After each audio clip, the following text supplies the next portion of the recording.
జగన్మోహన్ రెడ్డి ఒక సైగ చేస్తేనే తెలుగుదేశం పార్టీని నామరూపాలు లేకుండా చేస్తాను ఆనాడు ప్రగల్భాలు పలికినటువంటి కొడాలని గతంలో గుడివాళ్ళ క్యాసినో పెడితే తెలుగుదేశం పార్టీ నాయకులు నిజ నిర్ధారణకు వస్తే మీరు నా బొచ్చు కూడా ఇంటికి విముక్క కూడా పీకలేరు అని చిటికిన చూపించి మరి మాట్లాడినటువంటి కొడాలని ఈరోజు ఏ దద్దమల లోకములు లాక్కున్నాయంటాయా? సిగ్గుండాలని బతికి ఇప్పటికైనా అర్థం చేసుకో. అధికారం లేకపోతే పోలీసులు లేకపోతే నీ ఒక్కొక్క బతుకు. ప్రతిపక్షంలో ఉన్నప్పుడు కొడాలని ఇప్పుడు ఏం మాట్లాడలా, అధికారంలోకి వచ్చాక అధికారం బలుపుతో అధికారం మదంతో మాట్లాడి ఇవన్నీ కూడా ప్రభుత్వం ఉన్నాం. 2021లో కొడాలని సవాల్ ఇసిరాడు. తెలుగుదేశం పార్టీ అధికారంలోకి వచ్చి చంద్రబాబు గారు ముఖ్యమంత్రి అయితే రాజకీయ సన్యాసం తీసుకుంటా అన్నాడు. ఈరోజు అడుగుతా ఉన్నాం కొడాలని రాజకీయ సన్యాసం తీసుకోవడానికి రెడీగా ఉన్నామని అడుగుతా ఉన్నాం. ఇంట్లో దాక్కున్నాడు పిరిగి పొంత దాక్కున్నట్టు.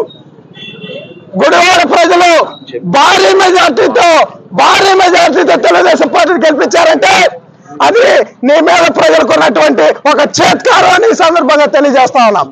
ఈ రోజు కొడాలని చెప్తా ఉన్నాం, ఇది ట్రైలర్ మాత్రమే, సినిమా ముందున్న రాజా లోకేష్ గారి ఆధ్వర్యంలో మళ్ళీ అంకుశ సినిమా తీపోతా ఉన్నారు. నిన్నే రామిరెడ్డి గారు పెడతారని కూడా ఈ సందర్భంగా చెప్తా ఉన్నాం.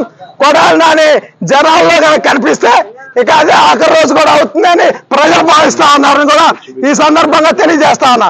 పీకుతా బొచ్చు పీకు రమ్మంటావు కదా, రాబోయేరా బొచ్చు పీకుతారా రండి అన్నావుగా. చంద్రబాబు స్థాయి కాదు ఇది, మా స్థాయి సరిపోతుంది, రాబోయేరా కొడాలని.